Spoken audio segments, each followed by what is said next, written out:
Production and distribution of City Club forums on IdeaStream Public Media are made possible by PNC and the United Black Fund of Greater Cleveland, Incorporated.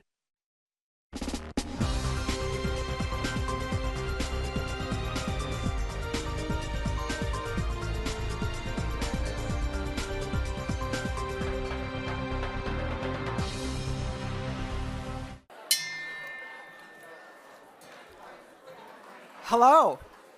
Hello, and welcome to the City Club of Cleveland, where we are devoted to creating conversations of consequence that help democracy thrive.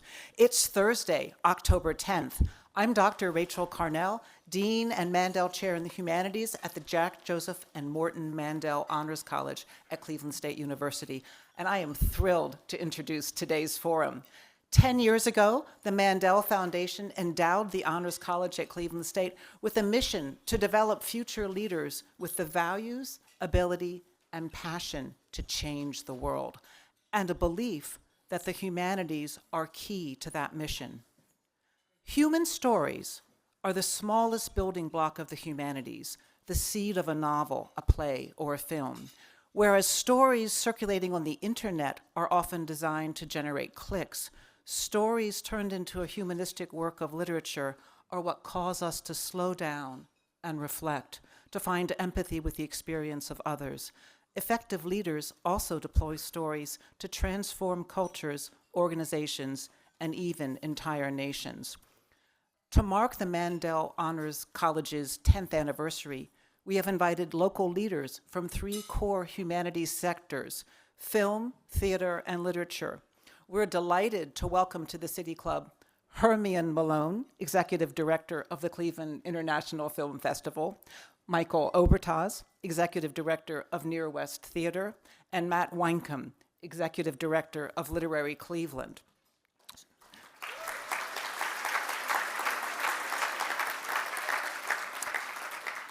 So, how can we harness the power of stories to transform the world? If you have a question for our speakers, you can text it to 330-541-5794. That's 330-541-5794.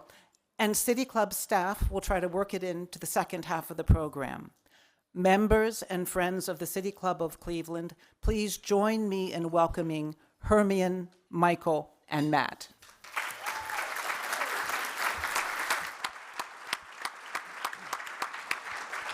Hey guys, how are you? Good. I'm Dan Moulthrop. I'm the Chief Executive here at the City Club. It's so great to have all of you here. As my colleague Jerome said, you are a great-looking audience, and you smell good as well. I want to anchor us in this notion of the humanities. And I say notion because if we surveyed the 200 people here and asked them a simple question, what are the humanities, we'd probably get at least 199 different answers. So Hermione, when you say humanities, what do you mean? Really simply, I think of the humanities as the exploration and study of the things that connects us as humans. Our language, our culture, our traditions, our stories. Mike Obertaz, you want to add to that at all? Sure. The people that make up our communities, the history of the human experience, the journeys that we are on, and what we're learning from the past, and who we are today, and how we can keep moving forward. Mm-hmm. Can I add to that? So Jump in, Matt. You mentioned if you surveyed everybody in this room, we'd have a different answer for what the humanities are. That's what I love about the humanities. If you're in math, if you're in science, there are right answers and there are wrong answers. And in the humanities, there's arguments. We can have debates about who's right and wrong, and those questions last so much longer than a math problem that you can solve. And when you solve it, it's over. We're never going to solve these problems. We're going to keep debating it. I think that's what makes the humanities special. I'm pretty sure there are mathematicians that would argue with about the durability of mathematics. Let's get them in here. That being said, though, I mean, this being a humanities conversation, I just felt compelled to argue with you about that. That's to what we're prove here your for. point.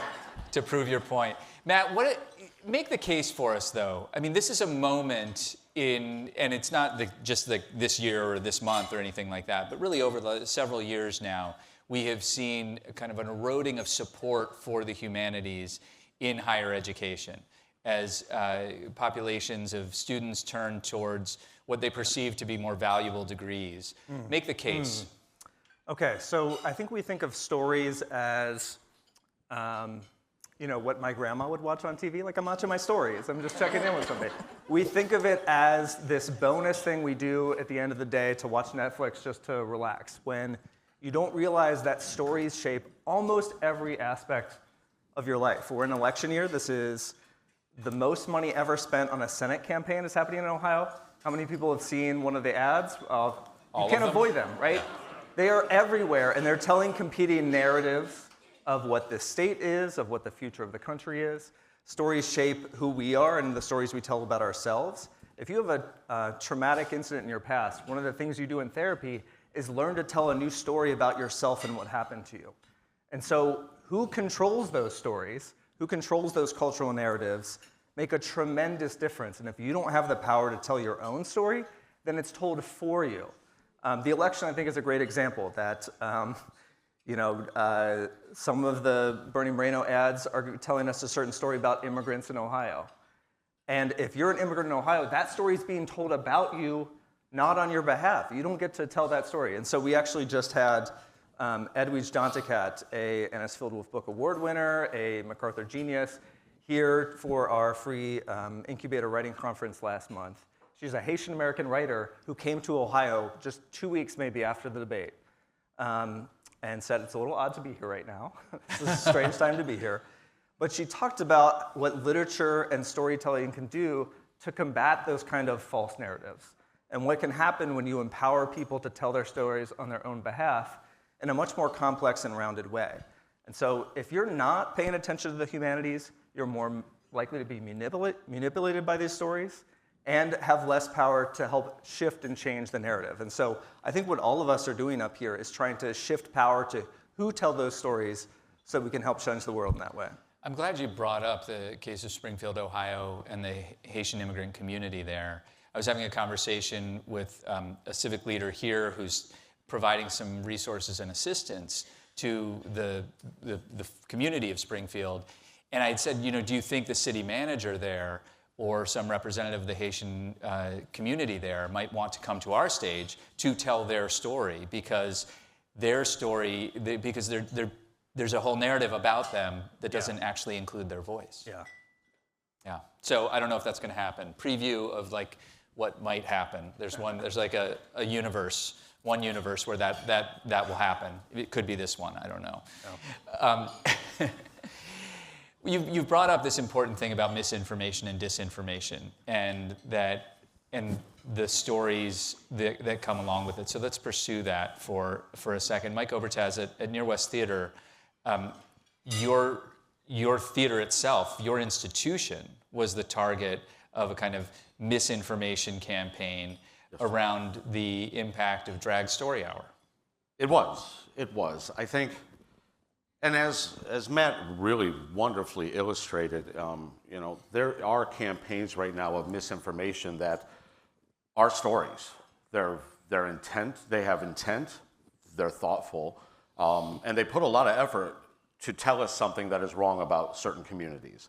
And at Near West Theater, being a community theater, our primary focus are the people. So right now in our society, we see.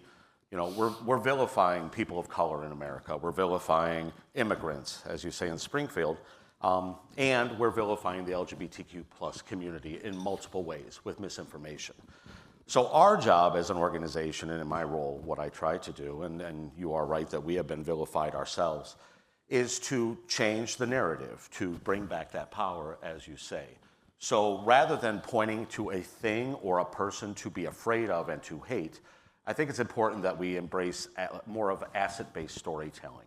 When we think about the humanities, what makes us common? Where are we not different? Where can we develop true empathy for one another so that we can learn more about these issues that are dividing us as a society? So yes, proudly I say, Near West Theater 5 years ago started Drag Story Hour in Northeast Ohio. We were the first organization to do that with a phenomenal partner.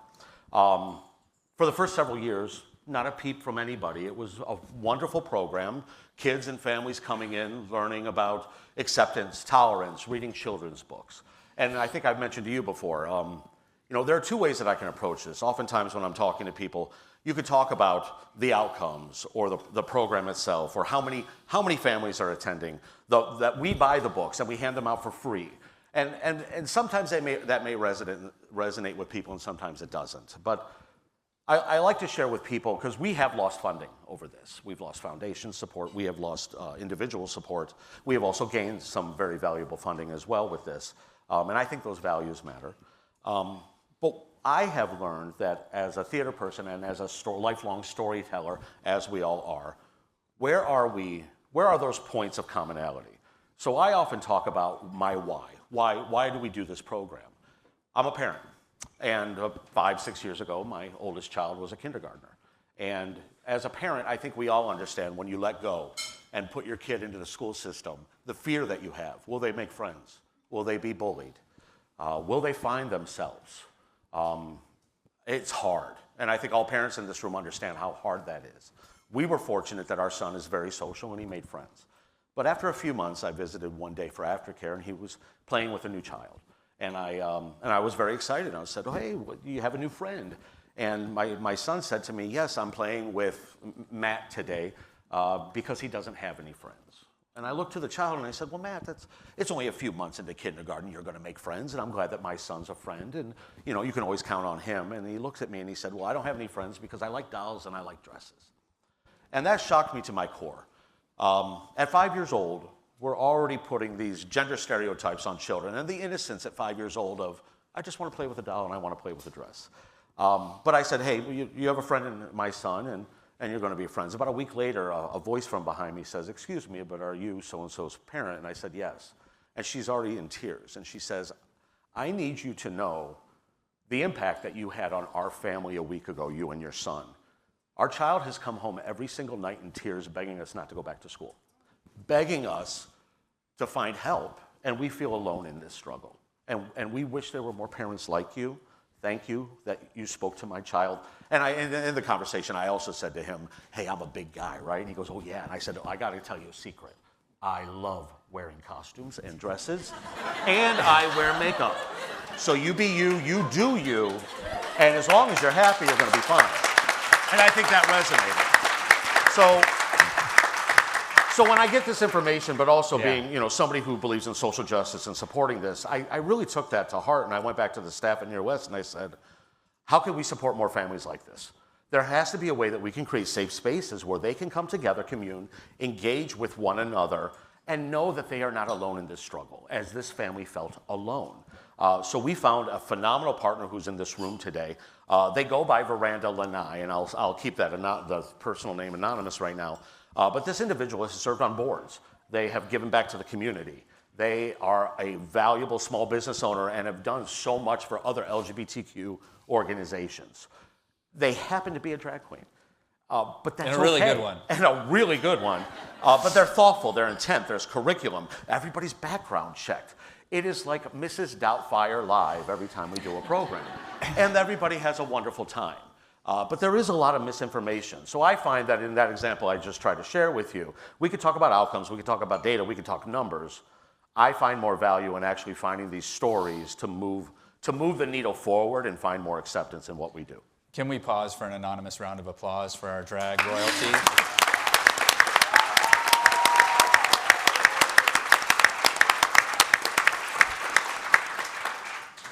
Thank you, Mike. The story you told reminds me of something that I often will share with audiences to remind them about the power of story, that we are the stories we tell ourselves about ourselves. Mm-hmm. And I can only imagine the impact that story, as you remind your own children of it, will have on the next generation of Overtazes. Thank you, Dan. That's very kind of you. And you yourself are a fabulous storyteller, and all you do here helps push that needle forward. I am very fortunate that we are allowing our children to be immersed in these programs, and my children have gone to these programs, and it makes them more accepting, it makes them more tolerant. They are leaders already, so I see the value. No, we're what the misinformation says. We're not changing kids to be part of the we're teaching them that it's okay to be nice. It's okay to be kind. We've lost that in the digital and social media age. I want to switch gears to talk about genre, because stories come in all shapes and sizes and on different platforms. I mean, for sure, one of the most popular genres right now are the film writ large, and I mean, Netflix is the Shakespeare of today in some ways, in terms of popularity, right? Talk a little bit about the impact of the festival, the impact of the documentaries you share, the impact of the narrative films you share, the impact of the shorts, the platforms that they provide to, emerging filmmakers. Yeah, I think about it in two lenses. Film to me is so powerful because it has the ability to put you in a place. And when you see film in an audience, at a festival, in a theater, you also have this communal experience with people. When I think about things like documentary film, I think that festivals like ours have a responsibility. So when you said we are the stories that we tell about ourselves, I think about how we have a responsibility to be well-rounded in what that storytelling is. And I think film historically has painted pictures, has perhaps itself contributed to misinformation. And so how do we elevate emerging filmmakers, documentary film, to sort of go behind a narrative to maybe give us all sides of a story? I think that it is powerful and popular because it is not actually something that somebody made up. I think real life is sometimes stranger and more interesting than fiction. And I think it is bringing to the core voices we haven't heard, stories we thought we knew that we're not hearing. And so I think it is powerful for creating two things: connection and clarity.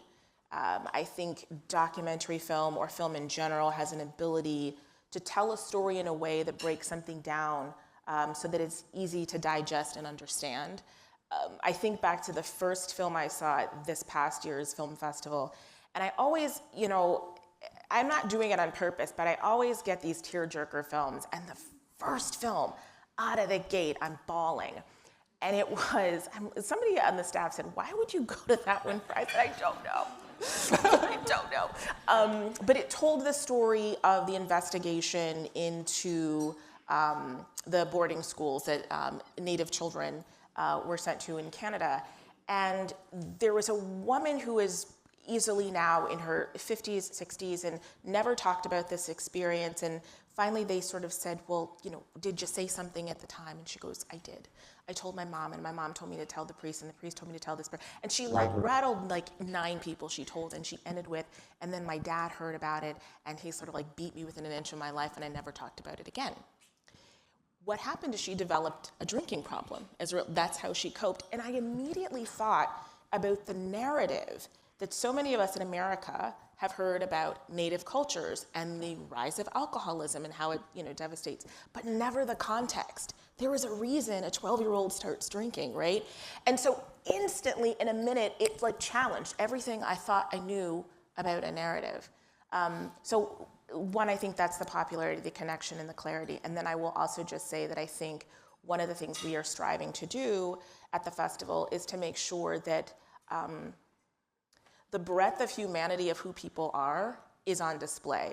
I was reminded by an actress recently who spoke at an event we had, that not every story has to be us fighting against something. We are complex, and we are joyful, and we are interesting, and we are flawed.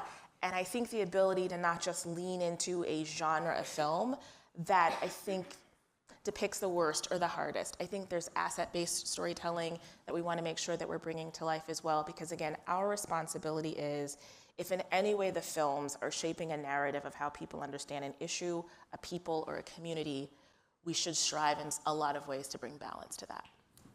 Wonderful, wonderful. Matt, I realized that while a film festival is sort of self-explanatory and a theater is self-explanatory, Literary Cleveland is not necessarily quite as self-explanatory. Could you provide just a really brief orientation to the work that you have led there?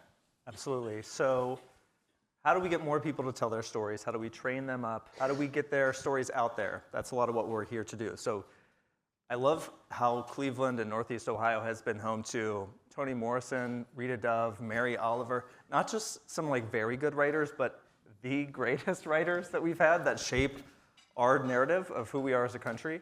And so how can we train up the next generation of people to do that? And so one way is to provide access and reduce barriers. So we have free writing classes at the library, at parts of town that have been historically redlined. We have scholarships for low and limited income writers, regardless of their backgrounds. We have the largest free writing conference in the country that was just held here last month. And so if you can have people that don't just have power and money and privilege who are learning to tell their stories, that's going to shift the balance of power. And then second, if you can get those stories out there and amplify those voices. And so we've had specific programs for veterans, for immigrants, for black women living in the worst city in the country for black women. We had one of my favorite programs we ever did was paying essential workers to write about their experience on the front lines of the pandemic. And for someone like me who got to stay home at that time and just be on Zoom, to hear about an intensivist in the ICU and the nurse that broke down because they're used to losing people, but not every single person that comes in and feeling helpless. Those are the stories, and when you put them together in an anthology, this is the other thing that's meaningful to me. Instead of just having one story of that group or people, you have this kaleidoscope. You can see multiple different people, what it was like for lots of different essential workers from lots of different backgrounds.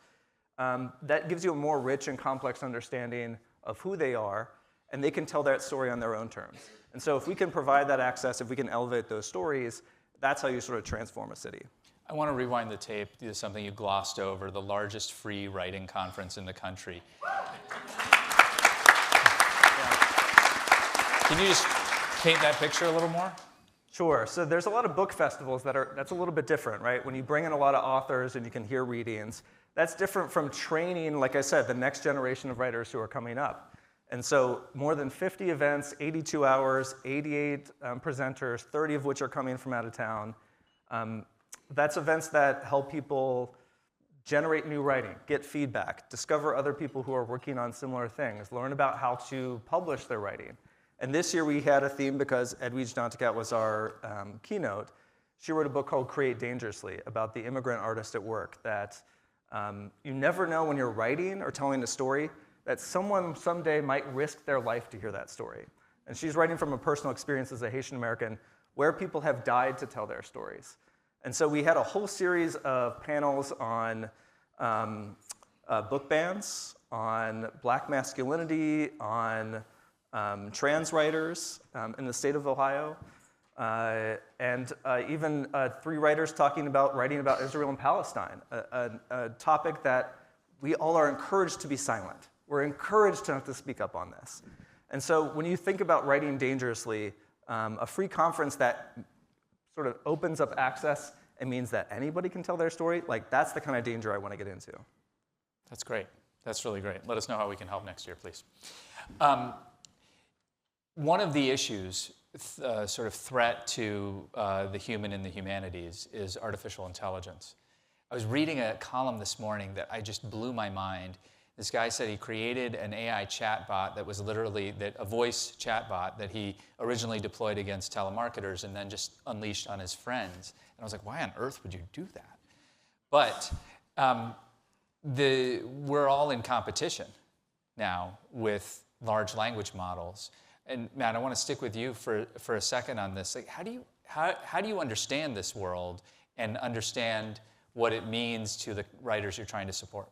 Yeah, it's a topic that seems abstract or that we talk about abstractly, but it's actually impacting us already. So first, there's published authors who are having their work stolen to use to train these large language models. I looked up just the other day, Thridi Umagar, Dan Sean's novels were scooped up by these large language models to train them without their permission. So that's local authors who are having their work taken. Second is, oh shoot, I lost my train of thought. It's not just affecting the writers who are already published, it's the folks coming up. So even our own Cleveland Plain Dealer has already started using AI to create short articles, and even the art for some of these pieces. And not only does that mean we have lower quality work in our hometown paper, but that we're not training up the next generation of journalists who can hold our city accountable. So it's affecting those people too, yeah. My hope is that, so there's very real present danger. You know, we're not even talking about like the climate impact. There's like a lot of other things that we could talk about with AI. There's two things that give me hope. One is that whenever new technology, mass-produced technology like this comes around, it actually increases the value of the handmade thing. So my house is full of junk furniture that I buy as cheaply as possible. But we do have one heirloom armchair that was my wife's father's aunt's chair from the late 1800s, handmade. And when it started to deteriorate, we reupholstered it. My wife just watched a bunch of YouTube videos. It turns out you can do it yourself. We value that chair in a different way that we do the ones that, if it broke down, we'd just throw it out and replace it with something else. So it actually increases the value. So I think there's a way in which writers and storytellers are going to be valued more because it's not just this sort of junk AI-generated material that you're going to get. And then the second thing that pushes me is that, you know, when photography came about, it made painting more interesting. Instead of the model being photorealism, you know, perfectly painted landscape portraits, it gave us cubism, it gave us impressionism, it gave us fauvism, like the places in the Cleveland Museum of Art that I'm most excited to visit. And so when we have these large language models that can produce junk stories and just flood the market with them, what exciting new things might we writers do now? Like, what could we create that we haven't even tried before? That's what gets me going. That's great. That's a really different viewpoint on all of this. You must be worried about it with the film festival because there are these AI models that can create film. Yeah, I mean, I think from our perspective, we are looking for integrity in the work and sort of assurances by the creators of the content that it is in fact theirs. I don't know that for film we've seen it as widespread, particularly on the independent side of it.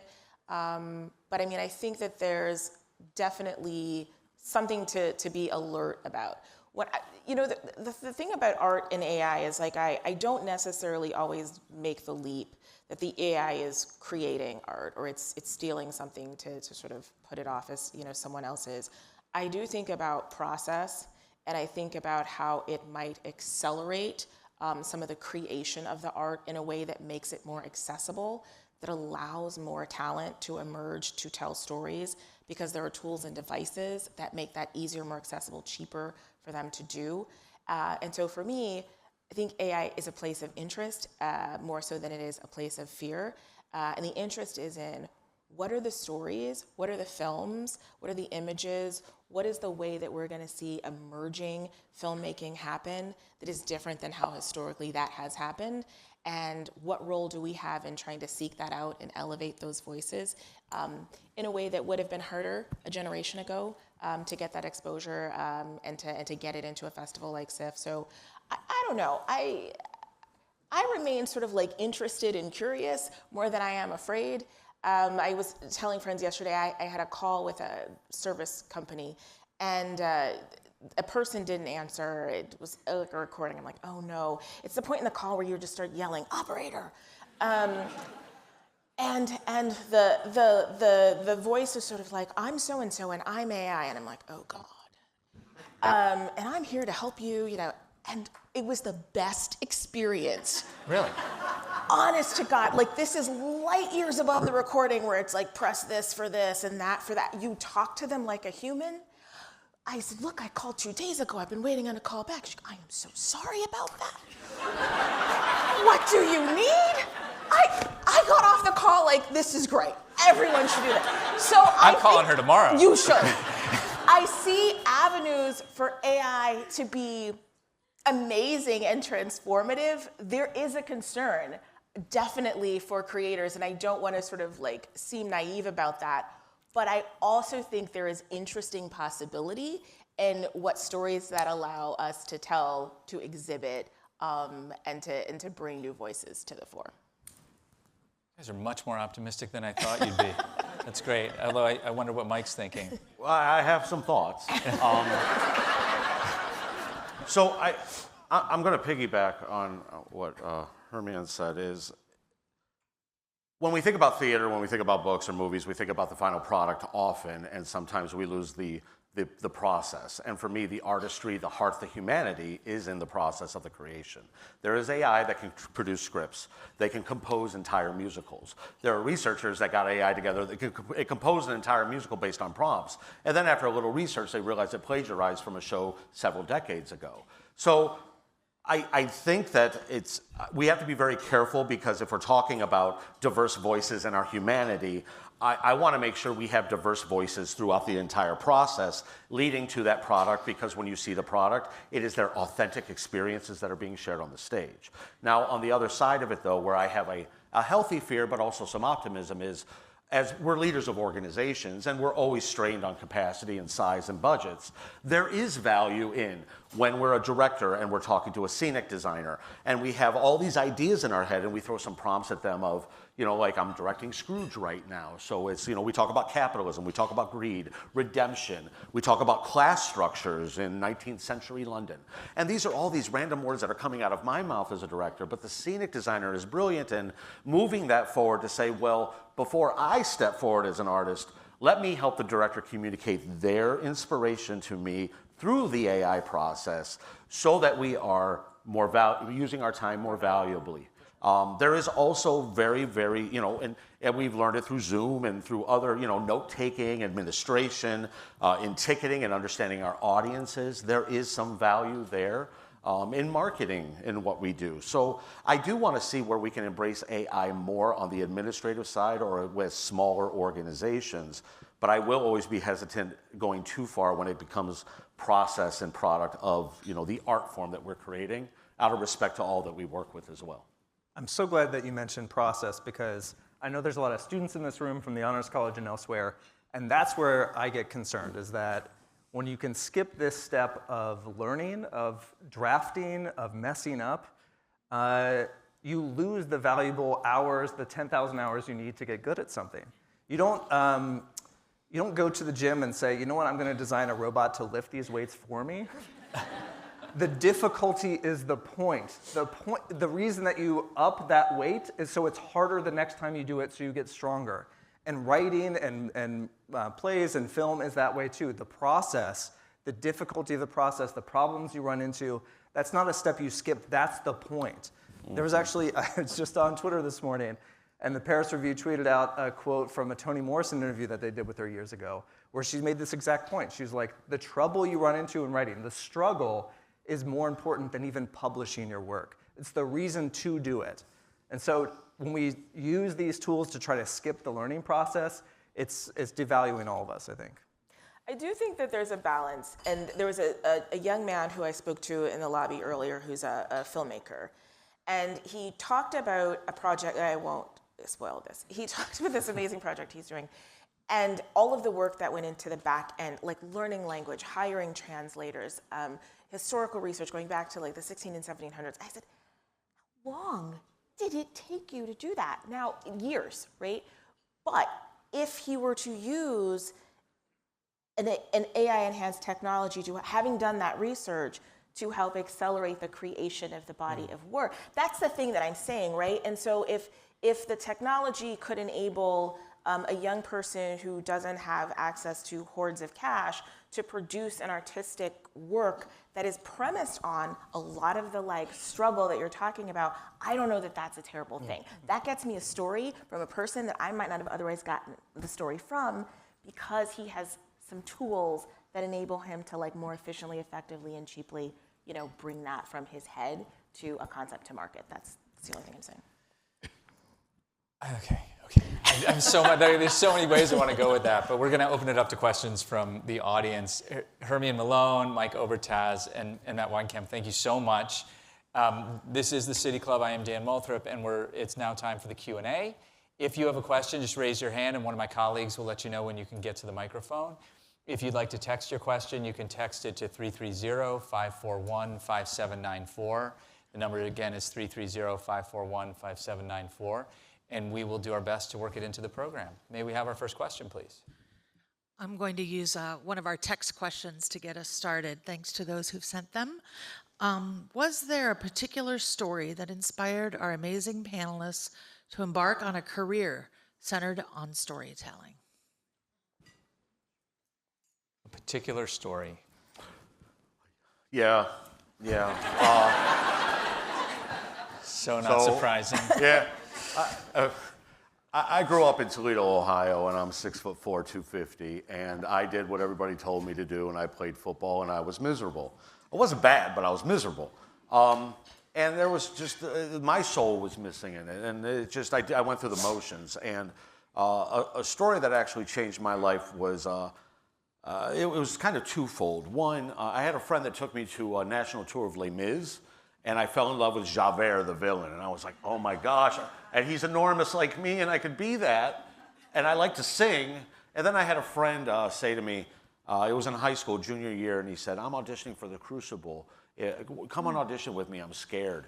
And I said, well, if I get in, I don't have to do track, which is a requirement. And if you know me, you know I don't like to run. So I was like, yeah, I'll do that. And I got cast, and I shut the door on all those things, and I fully embraced a performer's life, I thought. I was incredibly lucky, though, that I got to work as a professional actor for a very long time. But in living in New York, I also got deep into social justice and working with the formerly incarcerated, and helping them reclaim their lives and reclaim their power to pay child support, to get a job, to help them put food on the table.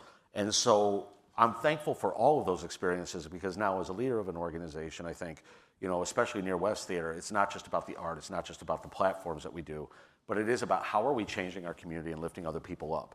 So I'm thankful for a lot of experiences and stories that help drive me forward, but also I have to be very mindful that I represent a very certain story as a cisgender straight white male. So my job as a leader of this organization is ensuring you have my story.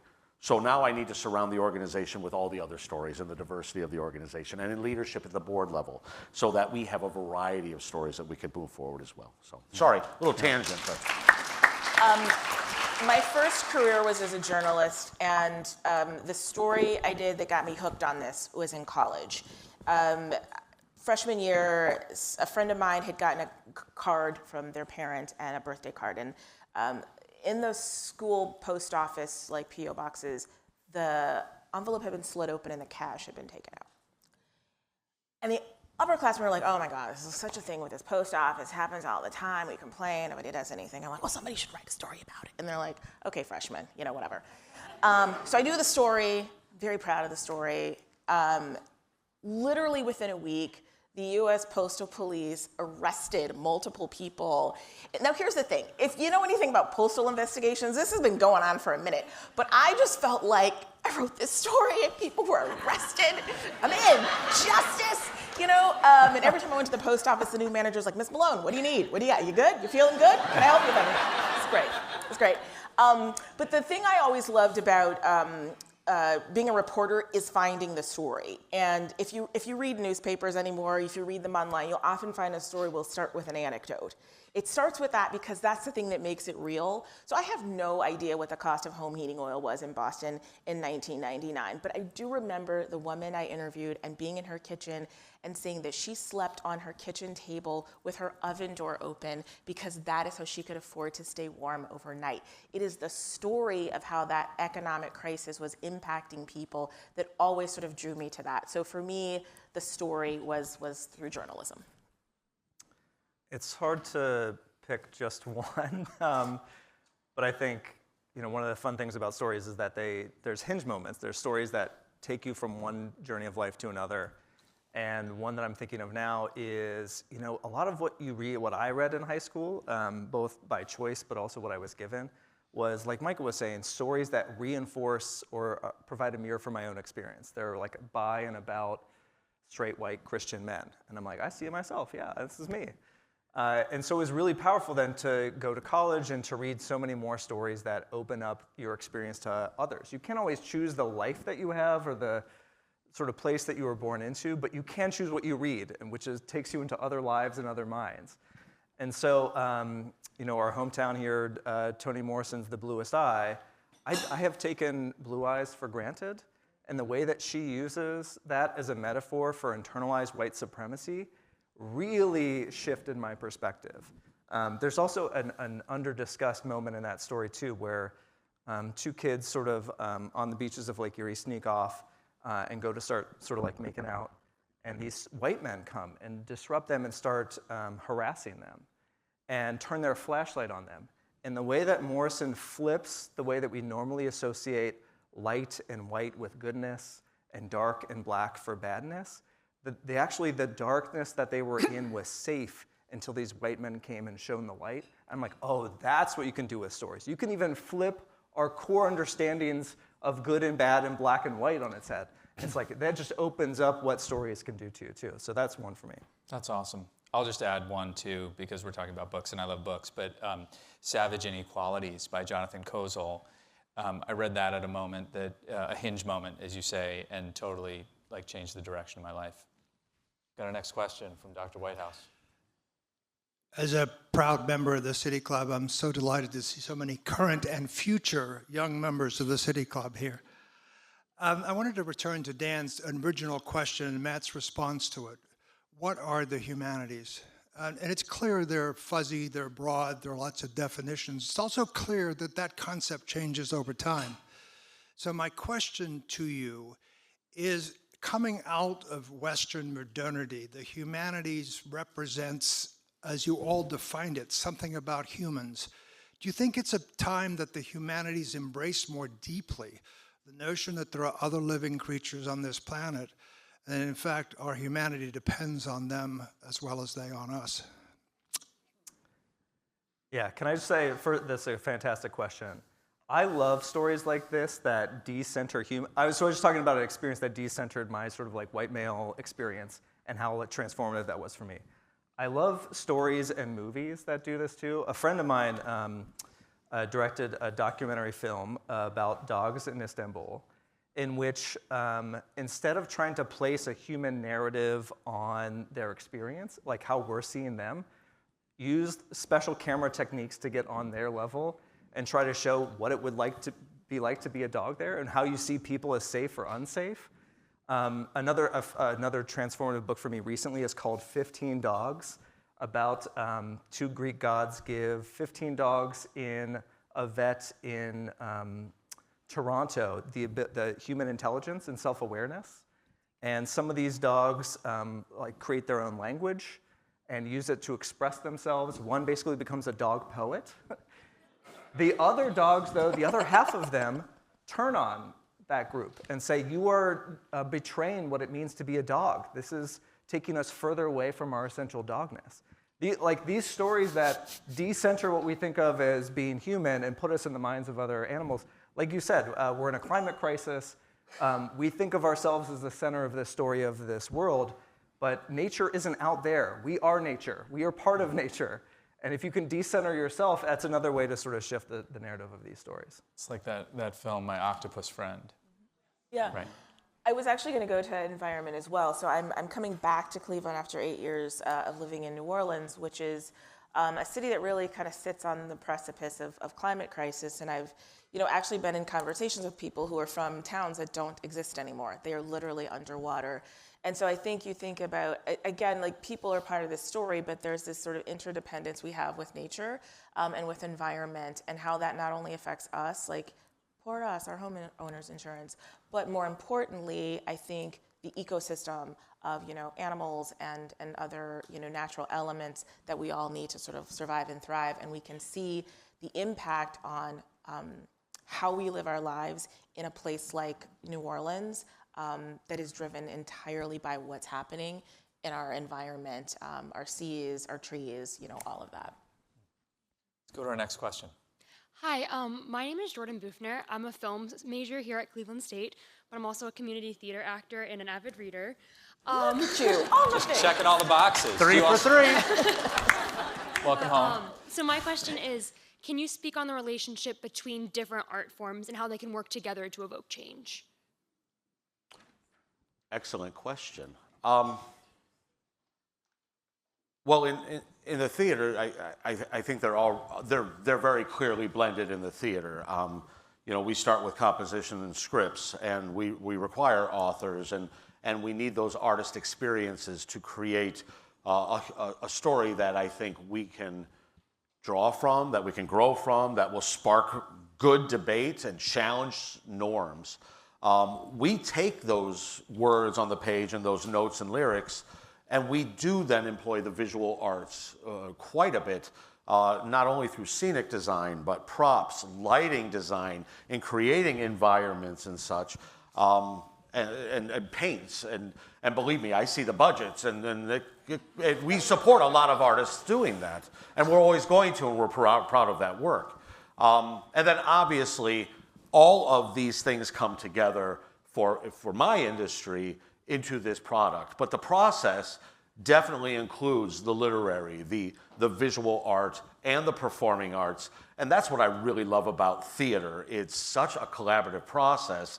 You see a show and you're celebrating the actors on stage, but there's 5 times more people that have been day in and day out putting this thing together. And honestly, a secret that I'll share with you is, and right when we're about to go on during Tech Week and we're exhausted and we're dealing with our emotions, it's usually when the director says, all you need now is an audience. And that's what I love about theater is you provide the final piece of our product. Your energy is palpable to us on stage. And I, as an audience member, we hope you feel it from us. There is this reciprocal transaction that happens to me that is pure magic or faith or religion. It is this magical experience. That's what I love about theater. When I think about the humanities is we're not only about what's on the platform or the stage, but how is the audience part of this journey as well? And each night it's unique. You get it in a moment of time and it's gone. Every show is different. We try to keep it the same, but every show is different. I think I would agree with the similarly elements of composition. Film starts with a script, which is words on a page. But the question you posed referenced sort of like social change or change. And I want to just make a note that goes back to Dan's question about genre and documentary film. And it's one of the reasons I find that genre personally so powerful is because it is often asking something of us. It's just like, see this story, understand this issue, but then go out and do something about it. And so I've been really privileged to have known some incredible filmmakers who have documented harrowing situations, but are not just satisfied with the documentation of it, who then go and advocate for policy change to make it so this doesn't have to be a recurring story that gets told for generations. And so I do think, the artistry and the collaboration definitely come together in the piece, but I think there's something particularly in documentary film that lends to that social change a little bit more, where people leave not only with a new understanding, but an inspiration and a spurring to act on behalf of the unjust or bizarre, or this is amazing, more places should have it. So it's not always something terrible. It can be something that's great, and how do we grow this across the country or our community? But I think that's a uniqueness that I definitely find in documentary film. Nice. Hi, my name is Heather Utzler-Smith. I'm the Executive Artistic Director of Tailspinner Children's Theater. And one of the things I love about the conversation we're having is this through line about the necessity of connection that comes from our storytelling. And so one of the things that I'd like to ask about, Matt, I appreciate you touching on the ways that you've intentionally eliminated some barriers to access. But I think often in traditional spaces, and I put that firmly in quotes, but in traditional spaces, there's a lot of unspoken barriers and a lot of unspoken systems that if you don't have the familiarity to navigate them, can be firm barriers. And I'm thinking in particular about our conversation around diverse voices and how often disabled communities are left out of those conversations. So I'm wondering what we collectively can do to ensure that the stories that we're experiencing are diverse and that the people in the room are diverse, and what we can do as leaders to eliminate those barriers. Great question. I think I touched upon this earlier of one of the first things that I did when joining Near West Theater is look at the makeup of the organization. And knowing what I represented, it was critical that we had diversity at the board leadership level and in the artistic leadership. And I am incredibly proud of our leaders that collectively we move the organization forward. I'm honored to represent the organization today, but we have developed a culture, I believe, at our organization where all voices are empowered, and everybody at my organization is comfortable saying, Mike, no, Mike, you're wrong, and I listen to them. I think it's incredibly important for leaders to be humble. I think ego really derails an organization and what you are talking about today. Prior to COVID, while I was there, the organization did transition to a pay-what-you-choose organization in an effort to ensure that if we are going to have diverse storytelling and if we are going to try to create social justice, then we need to ensure that the theater arts at our organization is accessible. Then COVID hit, and then after COVID, we spent a lot of time in grant making and generating funds to expand the organization, because we understand that we're a community theater and we're accessible to all, but all may not be able to get to us.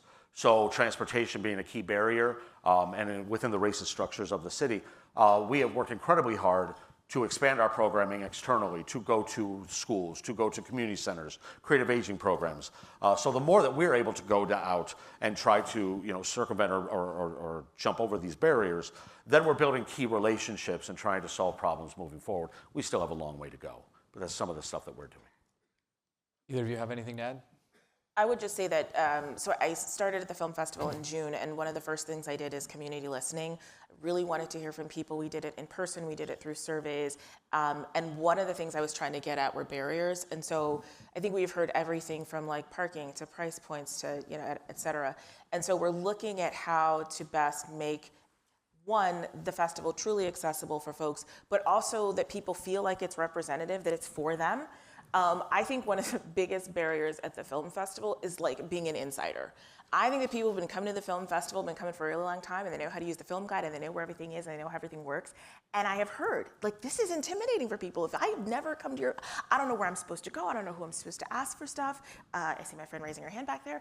And so for us, I think part of this is how do we make the experience of coming to the festival from the moment we start to promote what the films are and tickets going on sale, how do we ensure that people feel like this is for them? And so there are obviously like ADA things and translators and interpreters and things like that, but I also feel like I want to make sure that this is a space where people not only see their stories reflected, but can see themselves there and feel comfortable being in the audience with us. I feel too, and I think you're doing that, and one of the reasons we brought City Club we were so excited to bring City Club to this space is that it's on the first floor. Yes. People can roll right in.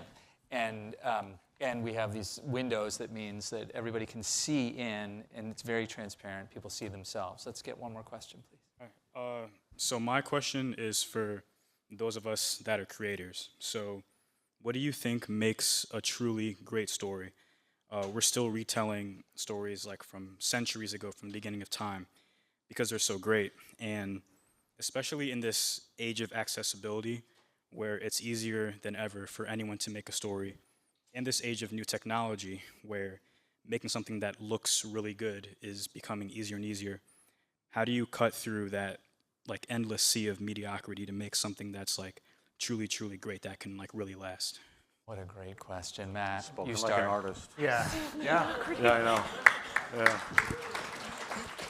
Yeah. This is a cliche answer, but tell the story that only you can tell.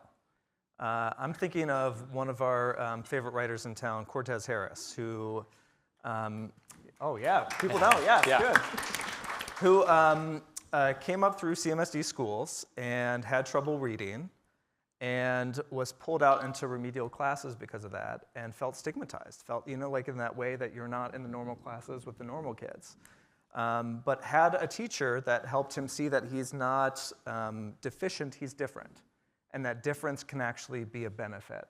And he went on to become a CMSD elementary school teacher himself, where he could leverage that difference to teach other kids who had similar struggles, because he understood them better than some of the other teachers could. He went on to write a poetry collection, one of my favorites of the last 10 years, called We Made It to School Alive, that tells the story of a school year, a school day, from beginning to end. And each poem is from the perspective of a different person involved. teachers, students, parents, administrators, and you get this sort of kaleidoscopic view of what public school education is, the systemic problems, but the way that there's life and joy and assets within that too. And that poetry collection, I think he was on this stage, I believe, at the City Club, has been able to talk to parents and teachers and students across the region. It landed him a 6-figure book deal, and his debut picture book about the childhood of James Baldwin comes out next year. Come on, like, who else could tell that story and then take it to that direction too? That's awesome. Other advice? Look, we could, I'm not going to deviate much from what Matt said. We can give you the standard, have a protagonist, they have to overcome an obstacle, achieve a goal. Hero's journey. Yeah, exactly. But art and great art is subjective. You need to be authentic to your story. And as an artist, even when you say mediocrity, I think we are always struggling with our artistry. We are always doubting ourselves, but you need to always push forward, push through the blocks, push through those difficult times, keep reiterating it, redrafting, reworking. That is part of the artist's journey. And if you are staying true to your journey and your experience, then you are on the path to great work. As we wrap, I want to just depart from the conversation for a second to extend a very special welcome in reverse, really, to all the students who are here with us today, particularly the CSU students. And I want to tell you that you all have access to the City Club whenever you want it. Tickets for you are $5. Everybody else has to pay a lot more than that. So if you're interested, there's more information about that on our website. My good friend Ariana Smith at the back can tell you more about how to access those tickets. And now to our board member and provost at CSU, Nigamont Sridhar. Thank you, Dan. Thank you very much, Hamian, Michael, and Matt, for joining us at the City Club today. I'm sorry, they need a round of applause. Like Dan said, I'm Nigamont Sridhar. I serve as provost at Cleveland State University, where we believe that the humanities are an unmovable foundation for any university. I'm also a proud member of the City Club Board of Directors. Forums like this one are made possible thanks to generous support from individuals like you. You can learn more about how to become a guardian of free speech at cityclub.org. Today's forum is sponsored by the Jack, Joseph, and Morton Mandel Honors College at Cleveland State University. Thank you to Dr. Rachel Carnell and her team for making today's forum possible. I also want to recognize two former leaders of our honors program, Dr. Elizabeth Layfeld, who served as founding dean of the college until 2022, when she stepped down from that position to return to her faculty position in CSU's Department of History, and Dr. Peter Meeksons, who's here today, who led our honors program before the college was founded. This forum is also the Larry and Barbara Robinson Family Foundation Forum. The Robinsons have served the greater Cleveland cultural arts and business community for decades. Larry, an active civic and community leader who served as City Club president in 1972, expanded his family's jewelry store, J.B. Robinson Jewelers, into a national chain. His wife, Barbara, spent her life at the forefront of efforts to promote and support arts and culture in Northeast Ohio and nationally. Among her many leadership positions, she led the Ohio Arts Council for 13 years, transforming the organization into one of the nation's most respected state arts councils. We are grateful for the support of the Robinson family who make this annual forum possible. The City Club would like to welcome students joining us from Cleveland Heights High School and Youth Opportunities Unlimited and the Mandel Honors College Mandel Honors College students. We would also like to welcome guests at the tables hosted by the Cleveland Foundation, Cleveland State University Honors College, Cuyahoga Community College, Literary Cleveland, Mandel Foundation, and Near West Theater. Thank you all for being here today. Coming up at the City Club on Thursday, October 17th, we are talking health equity, and we will welcome Dr. Alla Stanford, former Regional Director of the U.S. Department of Health and Human Services of the Mid-Atlantic, where she was appointed by President Biden. She will discuss her book, Take Care of Them Like My Own: Faith, Fortitude, and a Surgeon's Fight for Health Justice. You can get tickets for this forum and learn more about others at cityclub.org. And that brings us to the end of today's forum.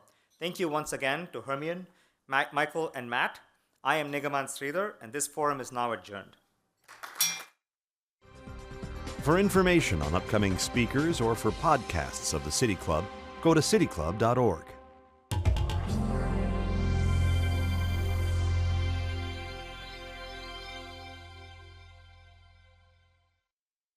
Production and distribution of City Club forums on IdeaStream Public Media are made possible by PNC and the United Black Fund of Greater Cleveland, Incorporated.